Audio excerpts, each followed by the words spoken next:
The call of the Hawks can be heard all the way to San Francisco. You're listening to Pod at the Palace with Curtis Wilkerson on Inside Arkansas.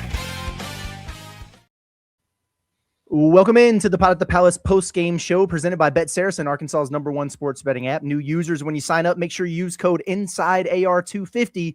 When you bet your first $25, you'll get $250 in bonus bets. Curtis Wilkerson and Andrew Ellis with you here late on this Wednesday evening to break down Arkansas's 94-87 win at Ole Miss.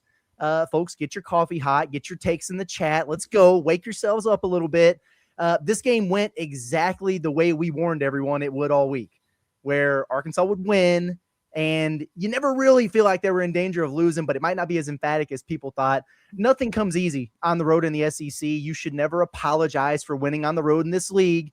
Arkansas did their job. They got the dub. The box is checked. Now, that said, no, I don't think that that Arkansas played particularly well tonight. Had a dozen chances to put Ole Miss away and buried them. Didn't do it. It was pretty interesting. You got Chris Beard to crash out and bench all of his starters, which he said he might do. But it was that group that kind of played with a, like a rejuvenated effort and came back there and made it a little bit more interesting than it needed to be in the end. But hey, you got out of that sleepy gym in Oxford with the win. The Hogs improved to 2-0 in SEC play. Andrew, your thoughts on tonight's game? Yeah, there was a moment there with about 5 or 6 minutes to go where I thought, man, I am going to be thoroughly impressed and very pleased with this win. Ball incoming. Yeah, and then all of a sudden, the lead starts to dwindle. It gets frustrating, and I was a little annoyed. I was rubbed the wrong way by the ending. I've already begun the process of getting over it, Curtis, where I'm just like, I'm not going to sit here and complain and nitpick everything and be that grumpy guy on the postgame show. And I'm almost to the completed stage where I'm already kind of over it. Because like you said, we knew this wasn't going to be an easy one. This was a very easy banana peel to slip on. If you don't believe me, look at the last 5 Januaries when Arkansas loses games like this all the time. We've kind of made a habit of seeing that. And so I'm appreciative for the win. Arkansas's got a very good thing going offensively. That obviously starts with Darius Akuff, and that carried them through this game, man. But I'm looking around the SEC, man. There's not a lot of teams that can guard. And you get down to the end of these games, and these teams are just running on fumes, and no one can get a stop. That's what's annoying, is that you felt like Arkansas, like you said, could have really put this game away. And if you had put together like a 14, 15-point win in Oxford, which it seemed like they were on pace to do, that would have been huge from a metric standpoint. I'll settle for the 7-point win, and I'll definitely settle for 2-0 in SEC play.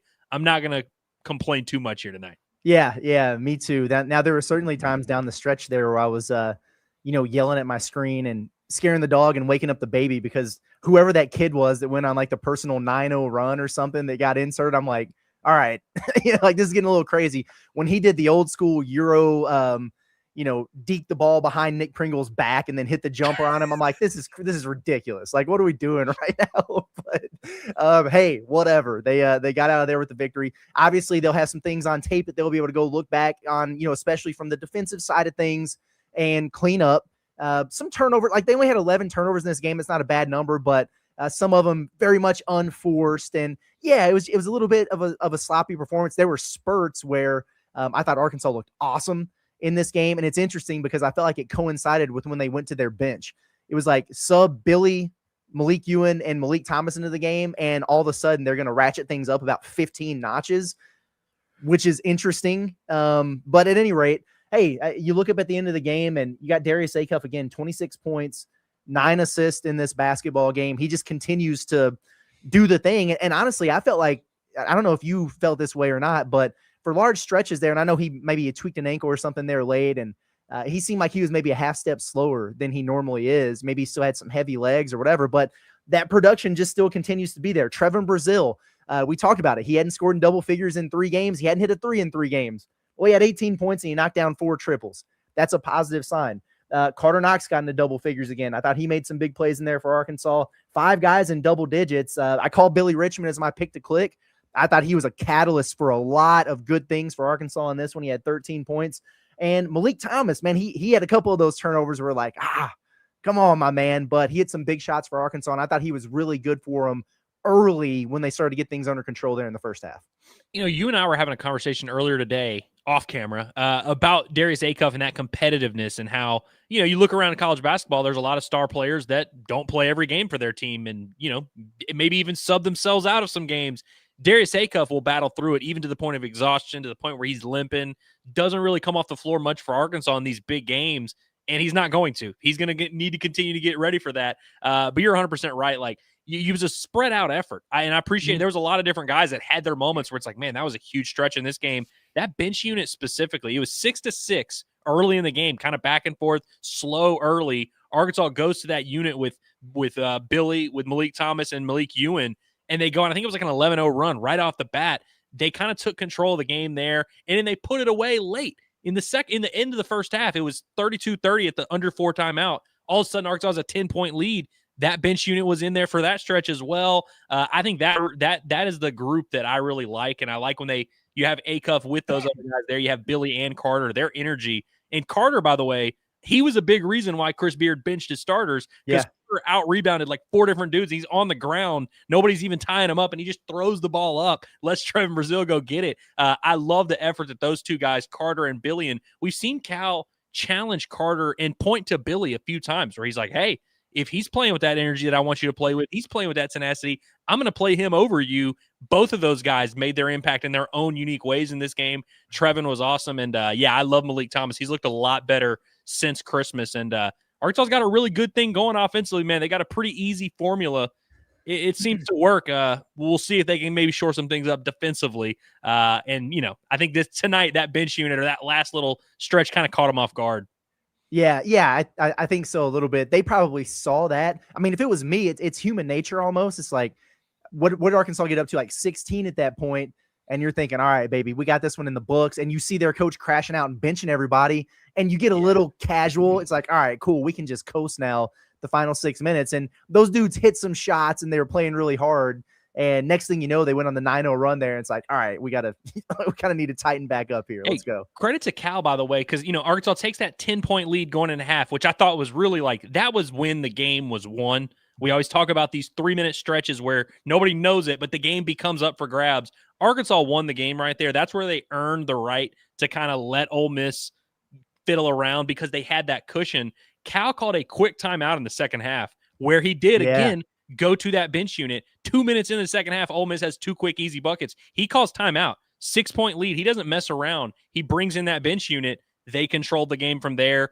It felt like Arkansas knew exactly what they needed and how much they could afford to mess around in this game. So I'm really not going to look too deep into it. And frankly, with the type of games they've been playing, these like 40-minute back and forth slugfests, honestly, they needed a game where it wasn't super high stakes, high pressure the entire time, where they could kind of have a mental relaxation for a few minutes there.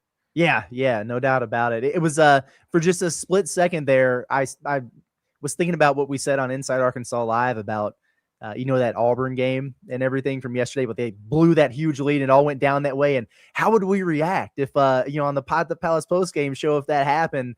And just for a split second, I was like, oh my God. But then Darius Akuff happened and all was right in the world. So, and it is funny, like Arkansas goes to Auburn on Saturday.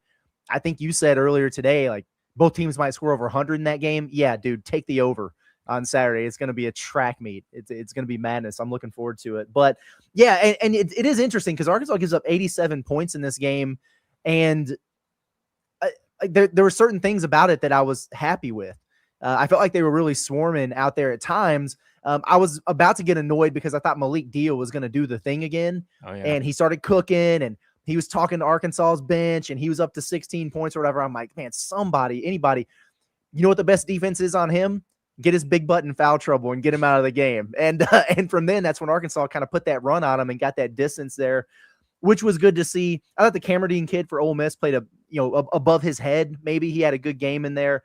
And, and then obviously whoever that dude was that came in at the end of the game. But yeah, I mean, at the end of the day, I like the balanced attack from Arkansas. I love that you can go on the road and score 94 points. I love that you can go on the road and hit 10 3-pointers. Arkansas shoots 41.7% from 3 in this game. That's a good thing, man. And it's a little bit of a sloppy 3-point performance against Tennessee. So you bounce back from that standpoint. You love to see it. If you recall, Arkansas they won the game and they had 7 assists to 14 turnovers against Tennessee. And you get 19 assists in this game and 11 turnovers on the road is something that you can certainly live with. So I mean, there's some positives to take away from this one for sure, including the dub. And you mentioned it, but like, there's not a lot of 2-0 teams in the SEC right now. In fact, there are some teams that had very high expectations who are 0-2 in the league right now. And Arkansas has put themselves in a really, really good spot. And if they're able to finish off this road trip, and go sneak another one on Saturday, I mean, you're putting yourselves in like the pole position to go win this league title. And it's something that we don't get to talk about a lot, frankly, as Razorback fans. So great start for the Razorbacks. We'll take it. They've already won more games in January this year than they did the entire month last year. So good on them. No, 100%. And like, I hate to be 11 minutes into the post-game show of this game and already be looking ahead to that Auburn game. But it is a big one because, like you said, you start 3-0 and you have 2 road wins under your belt. One from a resume metric standpoint, that should help Arkansas a considerable amount because we know the nerds in analytics love road games. They love a good true road test, even if it's against a bad team. So I think Arkansas is probably going to get a nice, little minuscule, but a little bump tomorrow morning. And then that Auburn game, you got a huge opportunity, one, to put one of your top competitors in the SEC in an 0-3 hole. I think Auburn's going to end up being pretty good and win some games down the stretch. But if you can get them in that 0-3 hole, like you said, put yourself in pole position. By the way, Alabama, I believe, has a loss now, right? That's Is that game over? I don't know for sure. I saw Vandy was up, but I think I think they were about to get that one done. That's a huge notable result in the conference. And so, yeah, this is a huge stretch, and we just can't take it for granted, man. Like we've spent so many Januaries watching Arkansas lose so many games like this that are very winnable, are there for the taking. Hell, this time last year they lost to this exact Ole Miss team. I would love to do the bit, Curtis, where we're like, man, Chris Beard on the road, you got to go place a Chris Beard team and you score 94. I can't even do it though because this Ole Miss team, they've got some issues, dude. They really, I don't really see like a path forward for them. No, I don't either. And it is interesting because, yeah, they're not very good, man. Like, I'm just not going to sugarcoat it. Even from a talent perspective, they're not as good as I thought maybe they were.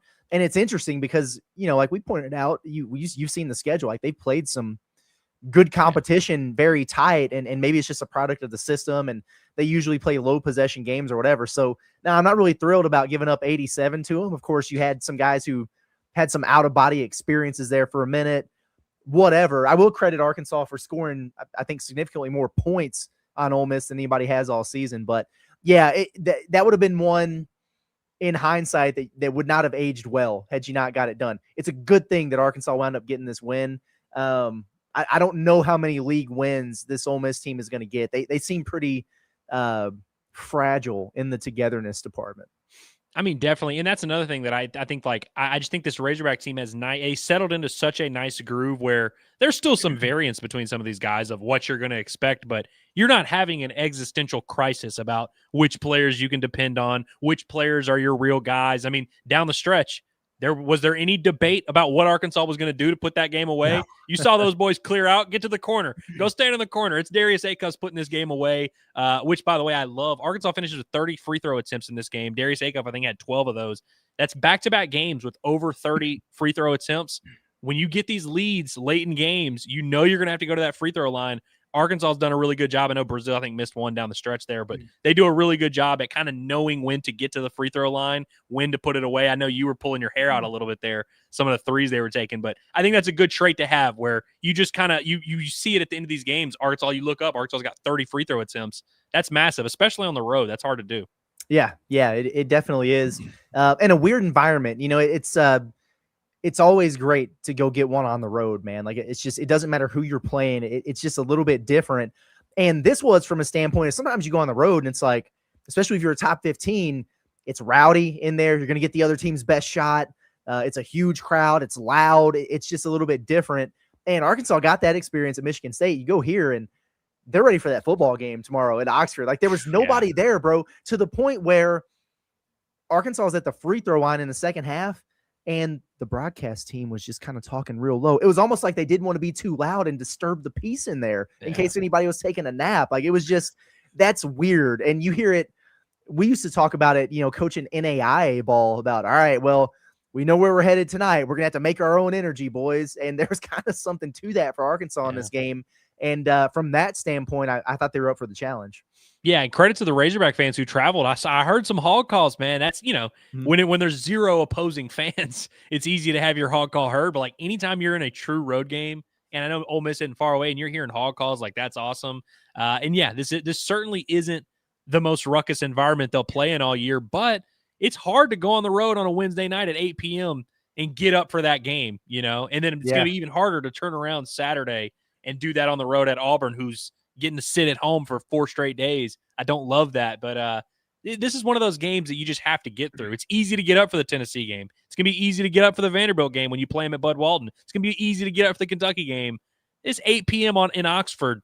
Yeah, that kind of tests how much you really want to be doing this thing, and they look like they had fun out there. Yeah, they definitely had some fun out there. We'll take the dub for sure. We're gonna take a quick tour around the SEC, and then we're also obviously gonna get into your chats. But first, I got to ask you a question. Northwest Arkansas, are you ready to fight?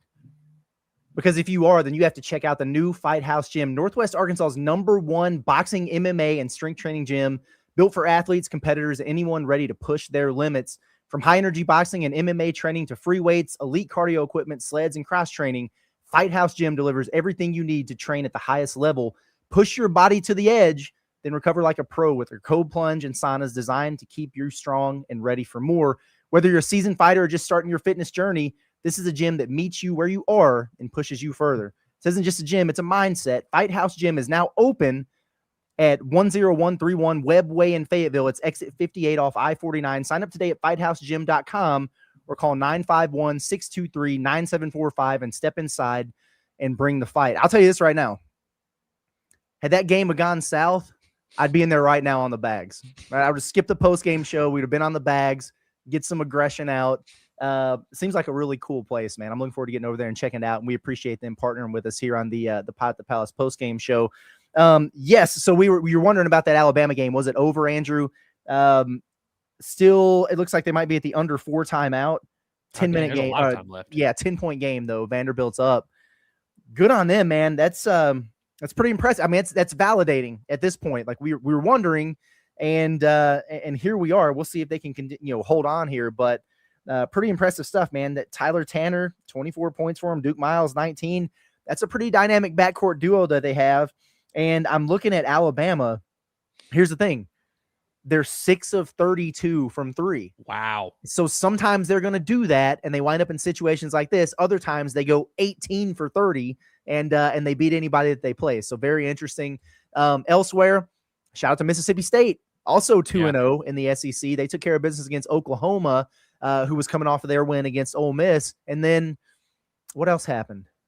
I think that was it. Oh, hey, I'll give you credit. That was it. Yeah. You nailed. You were the only one on our 2-person SEC show that picked Missouri to go get a big dub on the road. Oh, that's right. Yeah, that's right. I forgot about that one. That's credit to Dennis Gates, man. Yeah, credit to Dennis Gates and credit to Missouri. I'm not going to say anything else about the other program involved in that game. Anything else that you want to touch on here, Andrew, before we get into the chat and see how everybody's doing? I definitely want to get into it quick because I know people are up past their bedtime. First, I just want to, before we get into the chat, nothing else on Arkansas. I just want to apologize to Josh Hubbard because I did not take him seriously as an SEC Player of the Year contender. I still don't think he's going to win it, but if Mississippi State remains above 500, they're 2-0 right now, one of the few. Josh Hubbard continues to drop 30 every game. I'll give him his props. I love watching Josh Hubbard play. I didn't mean to be dismissive, but I just didn't think you were going to win that many games, and you've won 2 so far that I didn't think you'd win, so congrats. Yeah, they're doing okay for themselves there. Okay, so you can help me a little bit in advance because I'm already thinking ahead for recording the report card and everything. And I had my mind made up. I try not to look at the box score too much during the game because when we're not there, because it's always a little bit ahead of the actual broadcast that we're watching. I'm like, I don't want this spoiled for me. I'm trying to watch this. Yeah. And I'd made up my mind like, dude, I'm giving Billy the MVP because I just felt like his energy changed everything for Arkansas every time that he came into the game. I still feel really strong about it, but when you look and you see Akuff with 26-9, you see TB with 18-6, and he hits 4 threes. It seems like there's some pretty good options here, and what you noted earlier, and a pretty balanced attack for the Razorbacks. Yeah, what's weird about TB is, I feel like he's been Arkansas's best defender overall all year. I didn't think he was Arkansas's best defender in this particular game. I didn't think he was bad, but I didn't think this was one of his better defensive impact games. Leaving his feet on the perimeter. And And, nobody had a ton of success guarding Dia, but I tell you who did, Knox and Richmond. And that's why I feel like Knox and Richmond were I kind of keep lumping them together, but I felt like both of them in their different ways were the most important figures in this game. But yeah, it's hard to hard to not give it to Akuff, but I think you can get away with it without too many people complaining, frankly. Yeah, well, everybody loves Billy Goat, right? So, I mean, we all call him Billy Goat. That's what we all have always called him, is Billy Goat. Always, yeah. It's never failed. I also listen. Only points of the night. Shout out to DJ Wagner. Yeah. He made a layup. He made one. Okay, it finally happened. The lid is off the rim for DJ Wagner. It was the most difficult attempt that he's had in a month, and then the first layup that he made. But a good finish through contact. I was just, joking aside, we talk about it all the time. It's like, bro, I mean, you're shooting 40% from three. You play good defense. Make a layup, my guy. Like that's kind of your thing, getting downhill and getting to the rim. He's really been struggling from there. I appreciate DJ's, his attitude so much. And, the way he's accepted his role on this team. When he's in there, he plays so hard. I was just happy to see him make one, man. So yeah. I wanted to call it out and just say thank you and good job, buddy, for getting that one done. Yeah, credit to him.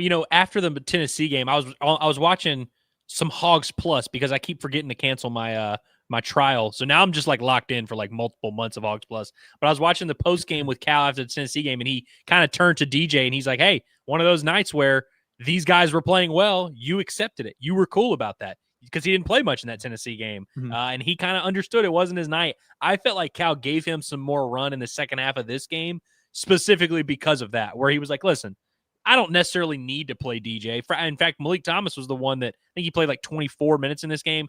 Definitely could have played some more, but he gave DJ some run, and that's when he made that nice play. I thought DJ also did some good things offensively aside from scoring. I know he only made the one shot, but had 4 assists, just 1 turnover. I thought DJ was a plus in this game. And listen, he's a role player, and that's not a knock on him. He is a role player. We do not need him to be this awesome scorer. So when he does have a nice little moment, it's always cool. Yeah, kudos to you. It was fairly balanced in the minutes standpoint in this game too. 7 of the 8 rotation guys played 21 or more minutes. It was Malik Ewan that was the I don't know if odd man out makes sense, but he played 15 minutes only in this game. I wasn't very impressed with his first rotation. And maybe that was part of the reason why. I did think after that, I thought he did a pretty good job. In fact, he was drawing some of those fouls on Dia, was more competitive on the glass. He had the pick and roll finish. He had an offensive rebound and a putback. I thought he did a lot better in the second half than he did the first. But the reason his minutes might not have been up there around 20 like some of the other guys was because I think after that first rotation, they were like, I think we're good for a moment. And they, honestly, they played small for a lot of this game. There was a lot of stretches where Brazil was the only big out there on the floor. Mm-hmm. I'm not going to do the bit where I complain about the Pringle Ewan minutes distribution because, frankly, I do it every post game. So I just want to make it clear. I am not complaining about the minutes distribution that I feel like is weighted improperly. Yeah, I'm with you on that one. I've got several thoughts on the on that situation and maybe Pringle's play in general. I'm going to save it for the report card, so make sure you tune in tomorrow morning. This is a happy show. Well, hey, where do you? Well, I'll put you on the spot then, just to ruin that. Where do you stand, Nigel or Nick? Who is the better Pringle right now for the University of Arkansas? As of 10:31 p.m. here, I'm on Team Nigel for the time being. I feel like Nigel's gaining some steam. Yeah. We can get more out of Nick. We're waiting for SEC Nick. And it is interesting because from a statistical standpoint, like he hit his averages in this game. Yeah. And I just did the thing on the Pod the Palace where I challenged him to produce more. You know what I'm saying? Like, because we always say, well, Pringle does the things that are outside of the box score. So you can't really look at that. I'm like, well, that's fine, but you can also do some of the things that go on the box score. You know what I mean?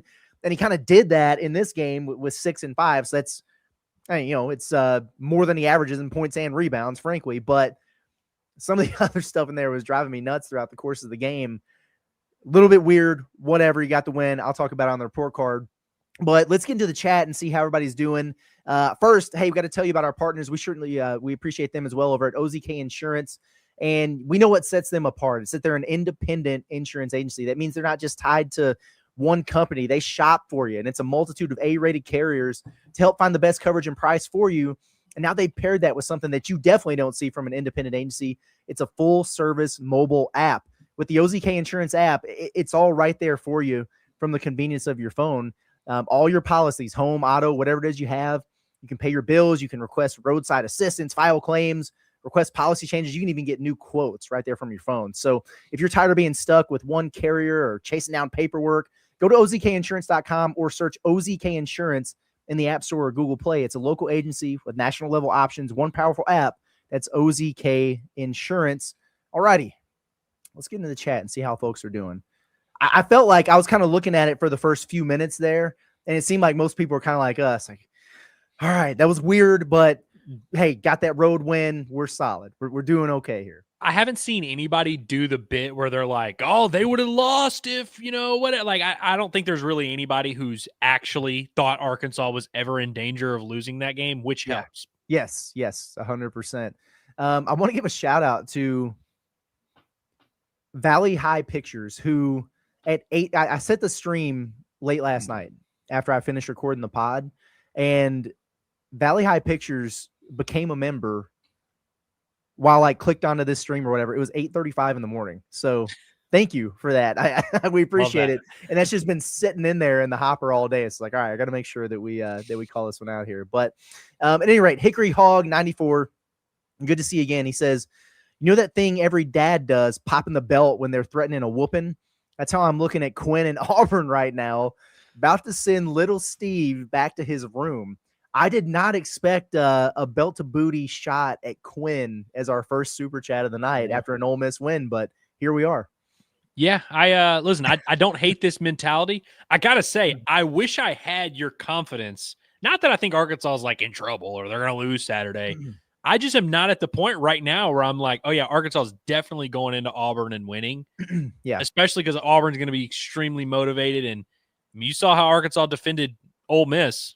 Are we sure they're going to shut down Pettiford and Keyshawn Hall? And I don't know, man. Yeah, we'll see. It's probably going to be a shootout in there. It'll be a fun game. That'll be maybe the most fun game in the SEC all year so far. Yes, it's going to be a heck of a lot of fun. On one hand, I wish Auburn had just won that game at the buzzer and just looked vulnerable doing it.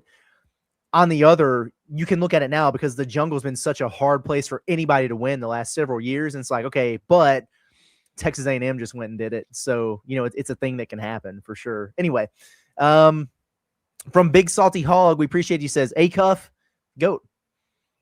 Hard to argue. Might be that, man. He needs to, he's got to be doing the thing, right? Like drink the pickle juice and getting the ice baths and all that stuff, because this is the epitome of, short turnaround, because, Auburn's got the extra day of rest. They were at home. They're chilling on their own beds. You'll get home late tonight and you won't do anything tomorrow. And then Friday you'll fly out there. So it's a short recovery. Matt, the athletic trainer, is going to be working overtime with getting these dudes in the cold tubs and everything, getting those legs back underneath them. It's very important. Genuinely, what do you do from a basketball standpoint? Like, I'm sure they'll get together and shoot around, but it's like, you can't actually do anything practice wise on this Thursday or Friday, especially not, I guess, definitely not tomorrow, because you're going to get back at, 1 a.m. tonight or whatever, and you're going to sleep a little bit. You'll go to class. I feel like you can't really do anything tomorrow, and then you're traveling Friday. Yeah. They'll probably, I bet it's just like film. I bet it's film tomorrow. And yeah, like you said, shoot around, like getting there and get some free throws up. Get some of the soreness out of the legs or whatever. But go it's probably, shoot at the opposing gym Friday night or whatever. They'll definitely go do that, and that'll be good for them. But yeah, if it was me, I'd be doing the mandatory cold tubs when we get back off the plane. Yeah. Like when we get back to the facility, everybody's waist down. You're in the ice baths, man, and let's get those legs right before Saturday. But yeah, I mean, Akuff's awesome.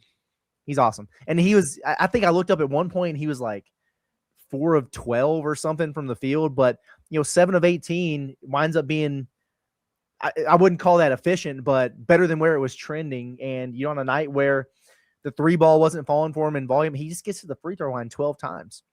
That 6'2" guard, he's just able to get in there and draw fouls. You can't do anything with him. He's a good finisher. 9 assists, man. I wish he would have got that 10th and got another double-double, but he's tracking again, and it's going to be interesting. We'll see what the other freshmen around the conference do, but if he has a strong showing at Auburn, he might win that damn award again.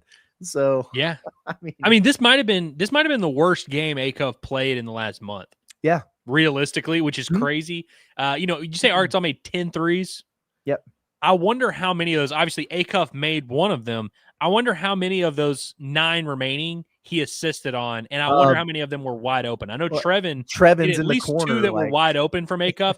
Trevin, by the way, hit the most impressive 3 I've seen a Razorback make this year. the second one he Akuff made. makes a crazy cross court pass. He's on the left side there, flips it all the way to the right side, and Trevin catches it right here and goes straight up with it. And I've never seen Trevin do that. Yeah. On any situation, and it was perfect. And that was kind of the biggest, I thought maybe the biggest shot in the game because it extended the lead to 10. That's huge. Huge shot. I'm glad you brought that up. Yeah, that catching that and going straight into the release, that's things that what's up what Darius Akuff does sometimes. Like that's high level guard perimeter shooting right there. And good on TB, man, for a guy who hadn't made one, in 2026 yet, and he just knocks down 4 of them. That's it's a notable development. Let's see, we've got the student section pod. Sorry, says, and we thought Bud had bad attendance. Yeah, I mean, Ole Miss is not really going to be a place that's rocking regularly for basketball. They came into the game 8-6, and I mistakenly thought, well, like they've got the big football game this weekend. No, they play tomorrow. Yeah. So a bunch of people are probably out of town. Their students aren't back. But it was sleepy in there. It was very sleepy in there. It definitely was. And to be fair, even in our lowest moments with Razorback attendance, the standard is just way higher, And so it's like we were never comparing ourselves to schools like this. But yeah, it is a nice little reminder that even like the worst crowd that Arkansas will ever have would still be better than pretty much every crowd at some of these other places. Yeah, I had a buddy who was at the game, and he sent me a video of Razorback fans calling the Hogs in there tonight. Yeah. And I mean, relatively speaking to the overall crowd, it's pretty well attended by Razorback fans. Yeah. Obviously, especially for those on that side of the state, it's easy to get to and everything. So good on a Wednesday night too. That's impressive, man. Yeah, I like that. Yeah. A real question. I really am not trying to do like a sour grapes thing here where I'm mad at Chris Beard for turning us down, although in the moment I was. He has to really be sitting there tonight being like, good Lord, what am I, a moron? How did I turn it? Like, genuinely. And I'm not even trying to like do a biased, the Razorbacks are the greatest. I just like genuinely, he has to be like, dude, I really turned down the chance to be the coach of Arkansas so I could stay here. And yeah, we went to the Sweet 16 last year, which is awesome. And it got me nothing. My roster sucks just as bad as it sucked when I first got here. I can't recruit. There's no fans that show up in my game. This sucks. He has to be thinking that, right? It would be hard not to, especially right now, given everything they're dealing with.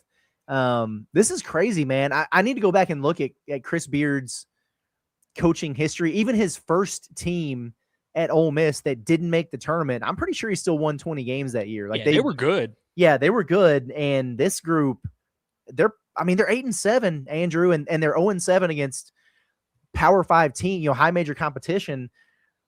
I don't see them going above 500 in SEC play. Like they're going to finish under 500 this year. And then what, and then Malik Diaz out of there. How are you going to replace that guy? So I don't know. And it's tough once the trajectory starts going in the wrong direction to get the resources that you need or the NIL that you need to rebuild up the roster and everything, especially when they're having an identity crisis. And now, Beard's always had hey, he can maximize things with his teams and, whatever, you're going to win a lot of games. Well, now they got this blemish. And if you're recruiting against him, are you not showing that press conference where he's like undercutting his player and, rolling him under the bus right there? And he's benching guys, every other game for the entire second half. Like it could be heading in the wrong direction for Chris Beard, man. Not to mention like the Ole Miss athletic department has spent so much money on football and I'm sure they spent plenty on basketball as well.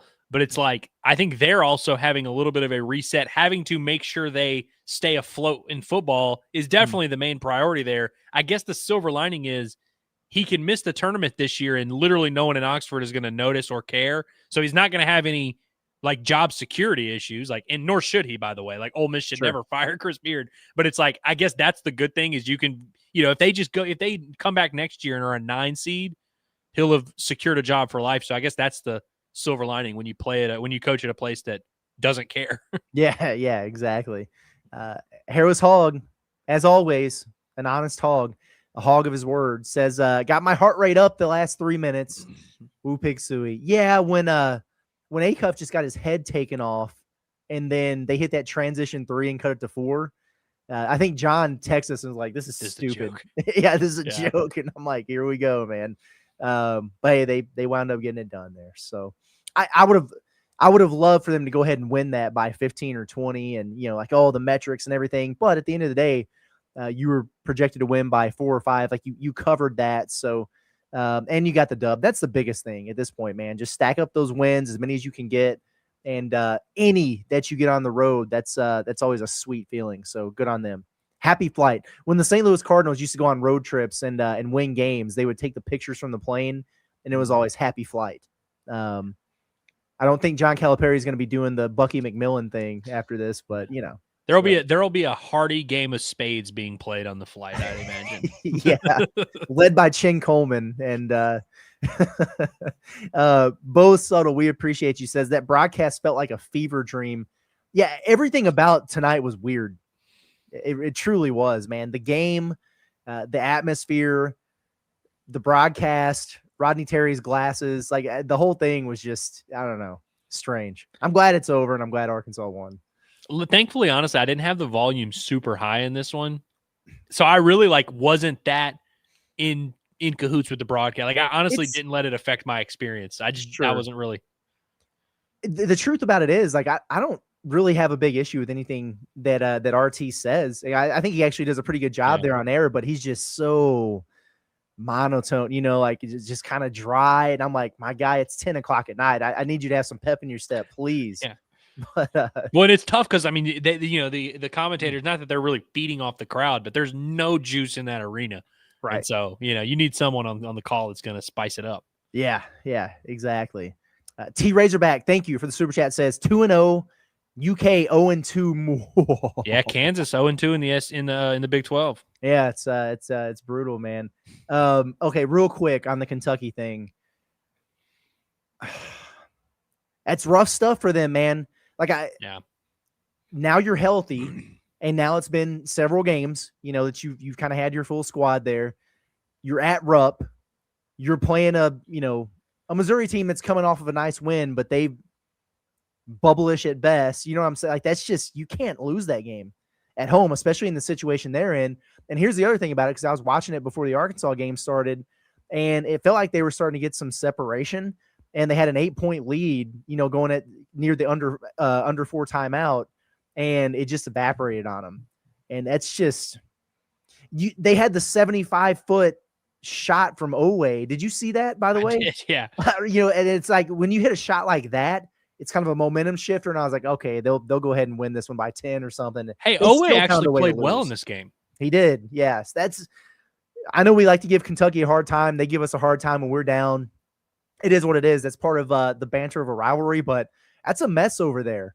And people are fed up, man. So I don't know what it's going to look like for them moving forward. And you got to wonder at some point about like these guys who are playing through significant injury or just coming off a major injury. This keeps going downhill. Like, at what point are those dudes like, is the risk outweighing the reward here with this season, going the way that it is? So tumultuous times, man. Mark Pope's not doing a good job with this basketball team. Yeah, I wonder how long it goes. I mean, you mentioned Lowe, who's had I guess it's the shoulder that's been bothering him. Yeah. I wonder how long it's going to be before Quaintance just shuts it down.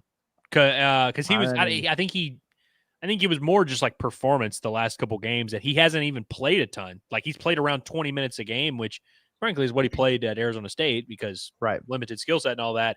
But yeah, he was completely ineffective today, was completely ineffective the other day. I wonder at what point they just kind of shut, especially because this is a guy that even still today, like this morning, I've been seeing him top 6 or 8 on draft boards. If I'm him, I'm probably like, and I wouldn't even fault him for it. Like, if he were just like, yeah, I'm out here, and he's not even really one of their guys that's injured right now. You've got other guys with other injuries on the team. Mm-hmm. The offensive end of the floor for them, it's tough. It really is. Yeah, no, it certainly is. From Tyler, we appreciate it. He says that he bet Akuff to get 25 and or the double-double. Just missed that double-double, but got the 25. I took both of the TB, 15 in a win, check. I also had 20 in a win, and he missed 3 free throws. I'm like, come on, man.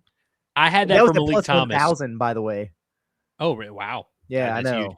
I had that for Malik Thomas, who got 13 points in like 17 minutes and then just didn't get any after that. Yeah. I'm trying to remember. There was one more. Hey, Bet Saracen is a major sponsor of ours here on this post-game show. So I'm going to pull up my app real quick and see what the other bet I had was, because I want to see, did I win some money tonight? Yeah, a little bit. What was it? Oh, shout out to Carter. I hit the Carter one that was like attempt 5-3 or attempt 4 threes, make 2, and he goes 2 of 5. Yeah. Huge, which I thought he was going to screw me because he had the foot on the line earlier. Carter took that one long shot that they called a foot on the line, and I was like, he's totally not going to hit another 3. But then Akuff set him up for one late. I think that might have been the only one I won because, like I said, I had both the Malik Thomas ones. He didn't hit either of those. Carter over 3.5 3-point attempts, over 1.5 field goals made. It's big time stuff. I did not do the Akuff double-double. Because I literally looked at it and I was just like, there's no way he gets a double-double in this game. So, frankly, I was cheering against him getting the 10th assist because I would have been kicking myself. Good for you, man. WMF Pig says, Andrew, that you almost jinxed the win with your last tweet. I guess, was that the one about I think I just said Chris Beard was punting because he did bench his entire lineup. I mean, I was sure if they would have came back and won, but like he did take out their players. He did, yeah. And now I don't know who they play on Saturday. He'll start that group of 5 that played the end of the game, and they won't be worth a crap, and then he'll put his guys back in there. Like he's got a mess on his hands there, man. Well, dude, that's what's funny is Dia had his 4th foul with like 8.5 minutes left, and then just never came back into the game. Never put him back in, dude. And you're down 4 with a minute left, and you have Malik D on the bench, and it made sense to do it. It was crazy. I know. Wild. Yeah. Fever dream. Again, that was a weird game. Eureka Strings, member for 5 months. We do appreciate you. Says, Pringle had cinder block hands tonight, but all good. He'll be okay. Road dub is a road dub. Also, Kentucky lost. I think most of that is true. The hands thing, it's not even about having cinder block hands. He wasn't even making the effort to lift his hands to attempt to catch some of the passes that were thrown at him. I don't know. Did he do heavy bench press before the game? Like, I don't know. That was pretty interesting. And, there were some moments of just standing and watching, as Malik Dia knocks down a mid-range jumper that he's knocked down a million times in his life. I don't know, man. There's some interesting things there for a guy who just, he's always been a role player, but a valuable role player, super glue guy, somebody that sets the tone with his energy and his intensity. Like, you can feel that when he's out there on the floor.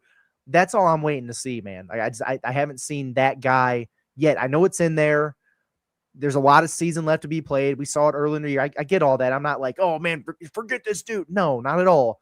But there's another gear that he needs to turn the intensity level up to for Arkansas to do the things that it wants to do this season. Like, all 8 of these guys are super important to the cause, and he's got way more to offer.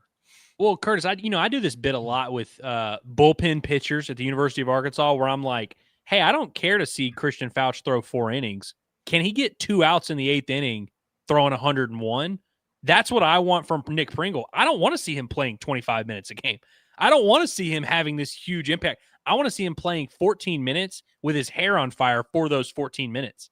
And the same goes for Ewan, although Ewan, I do think there's going to be matchups where he's going to be very integral to what Arkansas is doing, and they're going to need him to play a big amount of minutes, especially in certain matches. But, like, I would love to see Pringle. Like, I want him to go with that mentality of, like, hey, you're getting a rotation at the start of the game, and these 4 minutes literally might be the only 4 minutes you play. Yeah. So play out of your mind where you're like, and matter of fact, foul guys if you need to do that, which we've seen him do. We've seen him pick up 4 fouls in 17 minutes. I would much rather that, because that at least means you're doing stuff. You're engaged. You're very active. I want to see some of that. And then if he, in that first 4 minutes, if you don't see the action, you don't see the energy, I'm not saying don't go back to him at all, but it's like, I don't think it should be guaranteed getting a second rotation. I feel like he's got to show that intent, show that effort. Like you said, the intensity.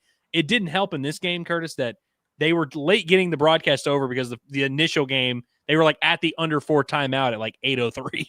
So we knew they weren't going to start on time. Look like he got a dunk, like during that time. So that's nice. But yes. But the first thing, as soon as they switch over the broadcast, the first possession, ball goes off of his hands, doesn't catch the pass. It was like the first thing we saw of this game. Yeah, no, that's exactly right, man. We'll continue getting into your chats, folks, but a shout out to our partners over at Blue Ember Smokehouse. I'm still thinking about it. We were there earlier today. Those burn-ins hit the spot as always. And if you haven't checked it out, I don't really know what you're waiting on. And yeah, we're up here in Northwest Arkansas. We're at the Rogers location. We're out there every first Wednesday of the month for Inside Arkansas Live, but you're pretty much close to it if you live in the state of Arkansas. They got 6 locations: Fort Smith, Jonesboro, Texarkana, Little Rock, Hot Springs, and Rogers. It's the real deal, man. It's really good. They operate the Blue Ember way, and that means buying only the highest quality meats and applying their signature blend of spices and slowly smoking in their wood-only pits. And they allow the meats to rest to ensure that optimal tenderness and cut in front of the customer. That's what I like. You go up there, you order it, you see it right there. They just slice it up right there in front of you, so you know it's fresh. They also cater events, weddings, parties, business meetings, any gatherings where a group of people need to be fed, particularly if they like amazing barbecue. Blue Ember has you covered. You see the numbers there on your screen for your local location, or check out their website, www.blueembersmokehouse.com. Okay, let's get back into it. Looks like we still got a good handful of chats to get to. We appreciate everybody hanging out with us here late tonight. Well attended. Good on you guys. And there we go. Found my place. Blue Chasing Blues, thanks for the super chat, says, I just think it was the fresh leg factor on the big lead loss. I don't know why you put that in quotes, but it was maybe something to that. We talked about it a little bit earlier too. And yeah, like those guys came in fresh. And I just think, Chris Beard was obviously trying to be very motivating there. He's calling a timeout. He was snapping out on dudes. I think after maybe the first couple baskets they had, he called a quick 30 and he was yelling and like riling them up, getting fired up. They played inspired for sure. And like we said, I think there was also a level of Arkansas of like, you're up 16, the other team just benched all their good players. And so you feel like they have conceded at this point. Sure. And so you take the foot off the gas. That obviously wasn't the case, especially for that one kid that was going nuts out there. And yeah, it got a little bit too close for comfort for sure. Well, it's just one of those things where the context does matter here, where it's like, if you're up 4 and you give up a 3, well, it's time to panic. If you're up 10 and you give up a 3, man, it's just different. And you can look at it and say, yeah, well, if the circumstances were different, it's like, yeah, but we earn the right to be up by 15.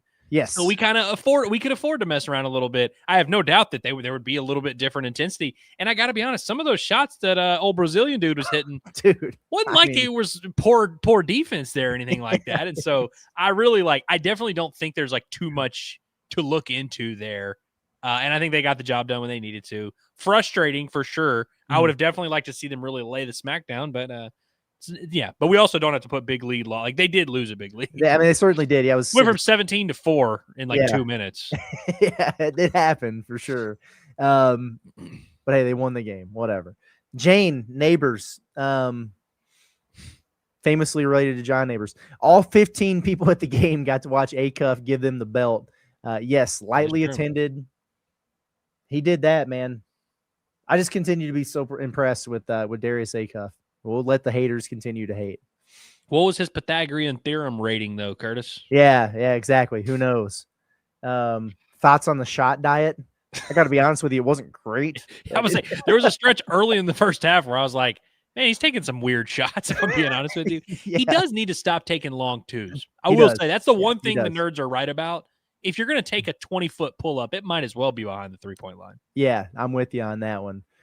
Mitch's Britches, thank you, says, on a Montana ski trip, nice, and the altitude and scotch have gotten to me. I'll just say that Darius Akuff is the best player I've ever seen wear a Hog jersey. Am I tripping, or did we have someone else on the show? Jakota?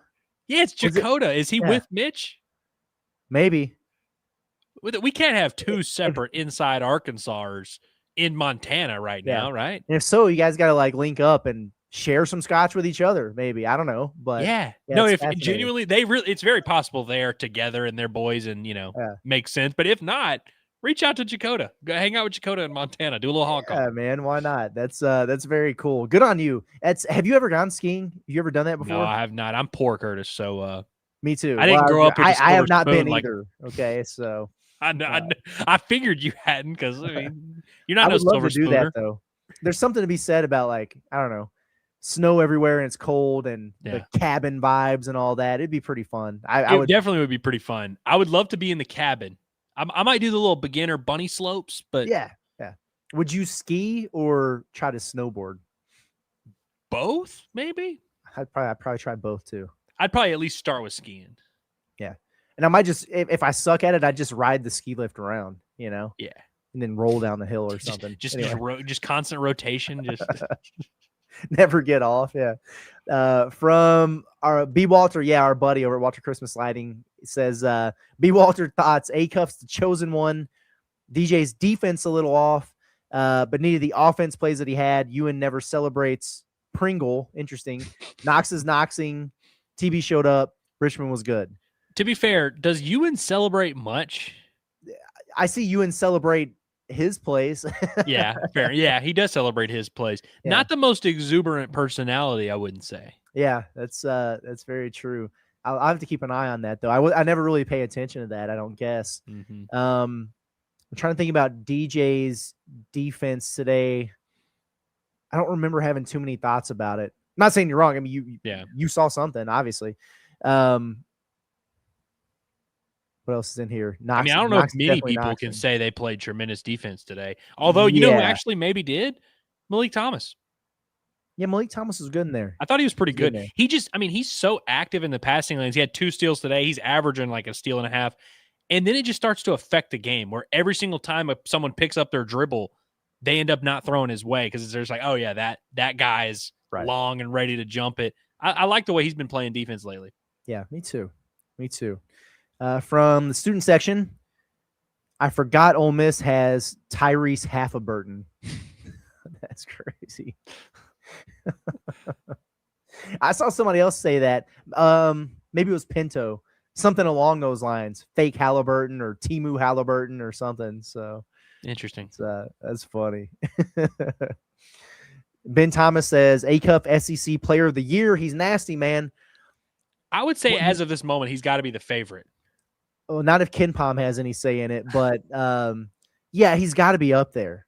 I mean, if you think about it, he's scored 29 and 26 in his 2 SEC games, and Arkansas is 2-0.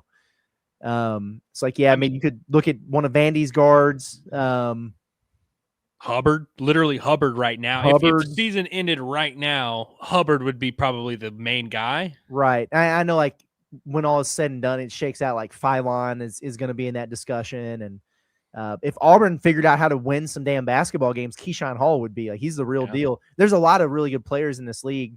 Tommy Houck at Florida, but Akuff is hard to deny. Yeah. I think you can make as compelling of an argument for him as anybody else in the league, maybe more so. You know, Phylon, I think, is a guy that isn't up there necessarily right now. His first 2 conference games haven't been out of this world, or at least his game the other day wasn't. I don't know if he bought out today, but they're now 1-1. But you think by the end of the year, Bama's going to be 13-5, 14-4. He's going to be averaging 18-5. Mm-hmm. You know, he's going to be up there for sure. The Vanderbilt guys, I think, might cancel out because I don't think either of them are going to have like super gaudy numbers. Like Tyler Tanner's very good, but he's averaging like 15-4 right now. Because they kind of spread it out pretty much. Yeah. Now, here's we talked about this a little bit the other day. I guess it was on our SEC show, but I'm trying to pull up Vanderbilt's schedule here real quick about the possibilities of them still being undefeated when they come to Bud Walton Arena. Because we're not that far away from the game. Okay, they get LSU at home.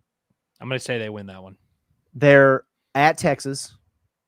Probably win that one. And then they get Florida, but also at home. So that's going to be a tough one, obviously. That's going to piss me off when Florida beats them. I know. I'm really, really hoping that Vanderbilt wins these 3 games. And then Tuesday, January 20th at Bud Walton Arena, if you're able to get them undefeated, that would be, gosh, man, that'd be a fun game. What's going to be nice is when they beat Florida in overtime, they go like life and death with Florida. Florida sends them to Bud Walton, softened up a little bit. Yeah. Who does Arkansas play before then? Obviously, they've got Auburn on Saturday on the road. That's going to be a tough one. Then they get South Carolina at home. I think they've got to go to Georgia. Before that, I'm looking right now. Yeah, at Auburn, South Carolina, then at Georgia. At Georgia is going to be a pain in the butt, man. Oh, yeah. KenPom's going to have them projected to lose by 19. Yeah, probably so. Probably so. yeah, man, if Arkansas could even go 2-1, it'd be nice if they win them all, and then you got a hell of a showdown. But even if they go 2-1 in these 3 games, if Vanderbilt was able to come in there undefeated, that place would be rocking. Hope it happens. Let's see. What else do we have here? From Tuna. Says, I didn't see a bad game from anyone. Akuff is him. We don't play defense often, but when we do, it's lockdown. Refs went a little overboard, though. BBN lost. Laugh out loud. How many super chats tonight has that been where someone just ends it with Kentucky lost? LOL. Yeah. 51 free throws tonight between the two teams. 22 fouls whistled on Ole Miss, 16 on Arkansas there. Yeah, I wouldn't say anybody played. It's weird because I wouldn't say like anybody played bad. Like I didn't really look at anybody. Like I wasn't very impressed with Nick Pringle tonight, but no, for the most part, I didn't think that they played poorly, but that was not an A game for Mark. I mean, what was that, like a C+ game? I understand you went and won on the road, and so that's great. Like we say, we're not apologizing for a win on the road, but it's not like they were firing on all cylinders tonight. So no, they just were like pretty good at everything tonight. Yeah. Shot the ball pretty well, took care of the ball pretty well for the most part, rebounded well. It was just they were just solid all around today. That's what today's game was. They were. I'll even give them a B- since it was on the road. You get that's right. You get the road bump for sure. 12 players played at least 6 minutes for Ole Miss. That's wild. Civil Hog says Akuff is a beast. Woo pig. Yeah, right back at you. He certainly is. Sharkansas, which I got a DM from Sharkansas that I need to look at. I saw the beginning of it talking about defensive comparisons from last year to this year, and I've literally got it written down on my notebook here. Like, hey, go read that because it's probably good stuff. So, going to for sure. Don't worry. What he says, Ole Miss starters on Protect Your Neck watch. Beard looked mad. Yeah, he's not the guy that I would want mad at me, but he's an angry man. I'm just gonna not comment. I had a lot of bad things go through my head. I'm not gonna say them all. Yeah. I don't know if I'm his target audience for his aggression, but it's from Tuna. He says, Curtis, try Black Rifle Coffee. Put down the Folgers. Black Rifle Coffee? Yeah. I've had Black Rifle Coffee before. I like it. I used to get West Rock all the time. And I don't know if they shut down or what, but I can't find it anywhere around here. When I was really in the thick of it as a rider, I would get Death Wish coffee. Like the double max caffeinated stuff. But yeah, I'm an old man. All I need now is a little bit of Folgers in my cup. I'm okay. And an energy drink. I'm really fueled off caffeine right now. It's not a healthy existence. Whatever. Let's see. Chris Sullivan says, should we be worried about Vandy? They look legit. No, we're not worried about Vanderbilt. They are legit. But but that shouldn't worry you. Like, frankly, because there's not many bona fide good teams in the league. You play if them Vandy once is and your you play them toughest at home. competition, you're in a good spot. Yeah. You play them one time and you play them at home. That is also correct. You'll be all right there. But yeah, they validated themselves for sure. They get to stay at number 1 in my power rankings, I guess, unless they lose on Saturday. So give them that. Hey, Curry Hog, again, appreciate it. You said the refs took Akuff's double-double away with that last blocking foul. TB made the 3. Would have been assist number 10, trying to keep him from winning Freshman of the Week at all costs. I blame Jamie Shaw. I like that. Hickory Hog's got some interesting ones here tonight. Good for you. Jaffer said Keyshawn Hall might go for 50. Listen, it's not out of the realm of possibility. The dude's a bucket. And if Auburn plays the type of lineup where he's their quote-unquote 4, I don't really know what the answer there is. Arkansas might just have to play TB at the 5 a lot. And, you got Carter and Billy giving it a shot on him. TB will probably, from a length perspective, they're going to try a bunch of different guys on. I don't know how that's going to work out for Arkansas. You better hope that he's having an off night. He's good. You got to have Knox and Richmond have to really be on their toughness. Like they have to have a very blue collar mindset going into this game. Yeah. And he is a free throw merchant. So he could get all of Arkansas's wings in foul trouble by halftime. He's that kind of guy. So it's gonna be interesting. Maybe make him a jump shooter and hope that he misses them. I don't know. Jaffer also said, who knew Ole Miss had Franz Wagner on the bench? I mean, that was impressive stuff, man. Klafke, that was his name.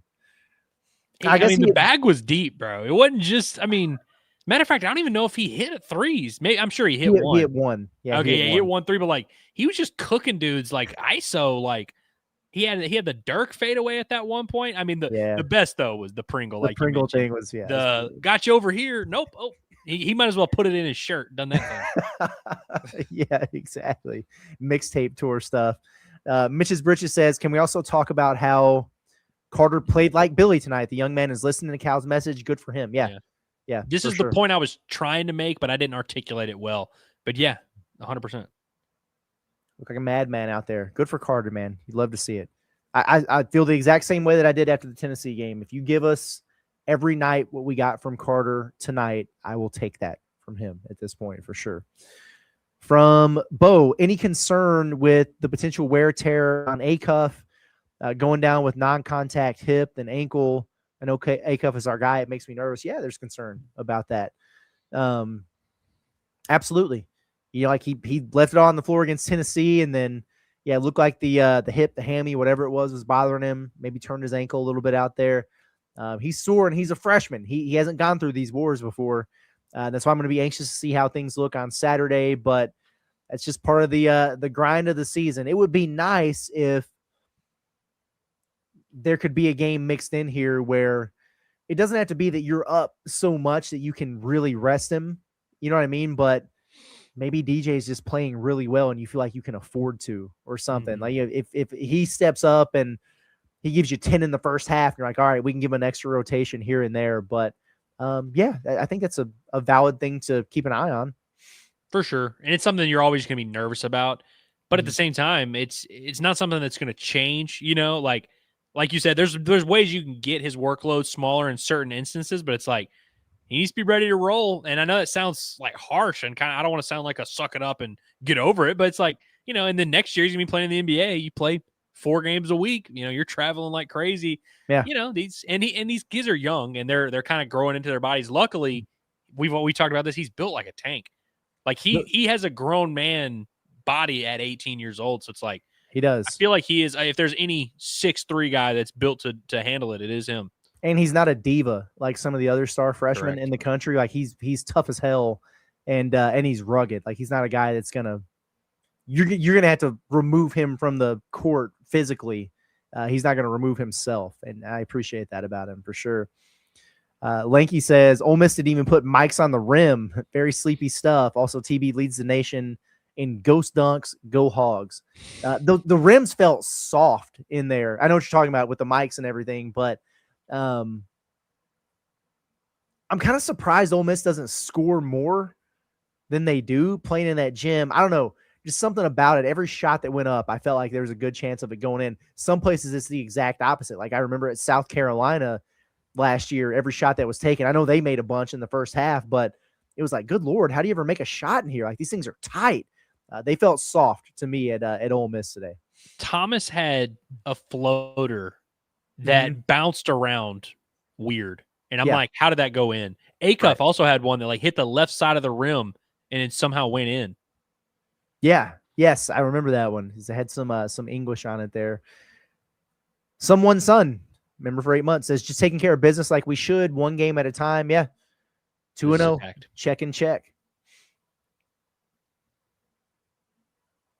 PHF added OSU tackle Adam Hawks. This is a basketball podcast, sir. If so, that's great. I tell you what, the last thing I care about right now is the football transfer portal. But if that happened, good, because they need a I don't know if that's. I'm pretty sure it was the offensive lineman, right? And that's the Oregon State guy. Yeah. Which I got to be honest, I'm not going to throw cold water on it. Not to the level of like Kamori House or Joker Johnson. He might not even start at Arkansas, frankly. Well, if that happened, John and Dudley will be going live after as we wrap up here in a few minutes. But if that's the case, I don't have any reason to doubt you there. But you brought that news to my attention. So thank you for that. Good day, though. Jokes aside, good day for the Razorbacks in the transfer portal. They did Good well day for the themselves Razorbacks, today. period. Yeah, absolutely, man. Chris Fortner gifted an Inside Arkansas membership. Phil gifted one. It's good stuff for people. You deserve memberships if you're here at 11:13 on a Wednesday after playing freaking Ole Miss. Lanky said that Pringle fake had me crying. That was hilarious, man. I had to laugh at that one. So that would be one that I would clip out and show to the team and film just to get a laugh out of everybody. Yeah. But, Mitch's Britches said, I don't know Dakota, but I'll buy the Hog Molly a drink. So this genuinely is. We have 2 people that watch our show and are Hog fans that are in Montana right now skiing it up. This is crazy.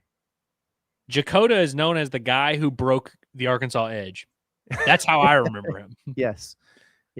What did he? What was his big viral troll job? Was it Mario Cristobal or something? Like it was something ridiculous. I don't remember. He's had a couple, honestly. That's true. He's been on kind of a heater here as of late. That's kind of crazy that they're. I know. I thought for sure. Oh yeah, these 2 people are together. Yeah. Small world. Yeah.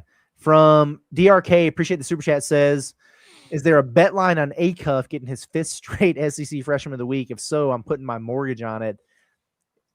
Yeah, I don't know. I don't even know if what would it be like, minus 1,200 odds here at this point. I don't know what the other freshmen throughout the league have been doing, but yeah, Akuff is unreal. If Arkansas wins Saturday, he probably gets it. He'll get it. They might as well not even make an announcement anymore unless someone else wins. Like we can just assume at this point it's fine. We don't have to go through the whole song and dance. He doesn't need that. But I hope that he gets SEC Player of the Week. Period. Forget the freshman stuff. I feels like he's earned it at least once here.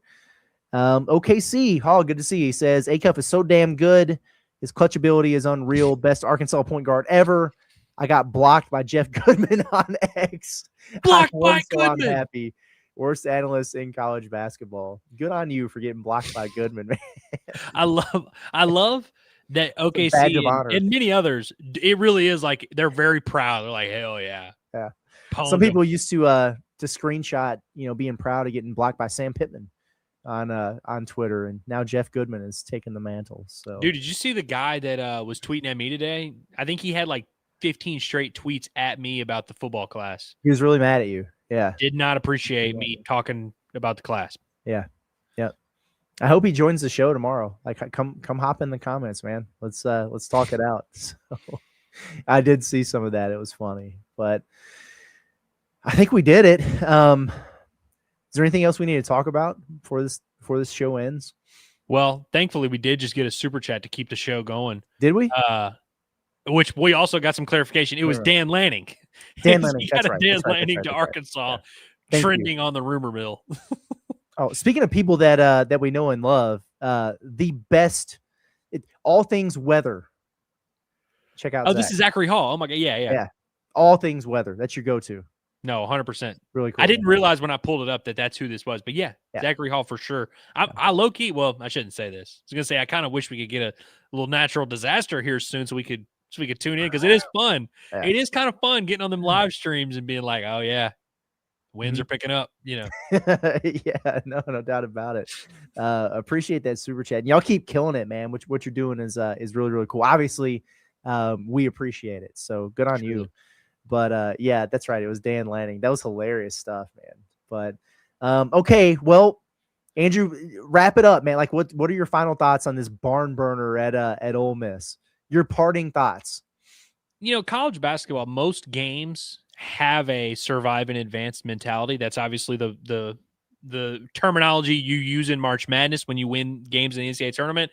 I think games like this, even in a weird way, you'll play better teams in the NCAA tournament. You'll play better teams when your season is being decided, but games like this still do prepare you in a weird way for March Madness because, you don't know what it's going to look like. You might have a 15-point lead that dwindles to 4 in the NCAA tournament. You might be in a weird gym where there's nobody there and it's, the rims are playing funny. There's just weird things that pop up. And so I like these little challenges that are of varying levels. And I like seeing the boys have to go through it. And they did it pretty easily. I know it got weird there late, but there really was never a moment in this game where I thought they were going to lose, and I'm proud of that. I'm happy about that, and I'm going to sleep easy. Yeah, me too. By the way, Arkansas's first quad 2 win of the season. How about that? Yeah, they were all quad 1 or quad 4, weren't they? Yeah, it was crazy, man. And hey, you evened up in true road games. So good on Arkansas. You take the win on the road. Certainly 94-87. The Razorbacks get it done. They improved to 12-3 overall, 2-0 in the SEC. Auburn up next on Saturday. But that's going to do it for us tonight. Really, really thank you to everybody for hanging out with us late. I know a lot of people got early days tomorrow, and it's not lost on us that you guys were in here kicking it with us after the win. So thanks again. We appreciate it. Make sure you check out the report card in the morning. Keep it dialed to everything we got going on here at Inside Arkansas. Subscribe to the channel if you haven't. Keep those notifications turned on. There's going to be more portal madness. We got our post-game shows. There's just a lot of stuff. And hey, it's free to subscribe. So go ahead and do that for us. Thank you guys. For Andrew Ellis, been Curtis Wilkerson with the Pod the Palace. You guys enjoy the rest of your night. Enjoy the rest of your week. We will see you for this show on Saturday. We'll also see you tomorrow for Inside Arkansas Live at noon. We'll catch you then.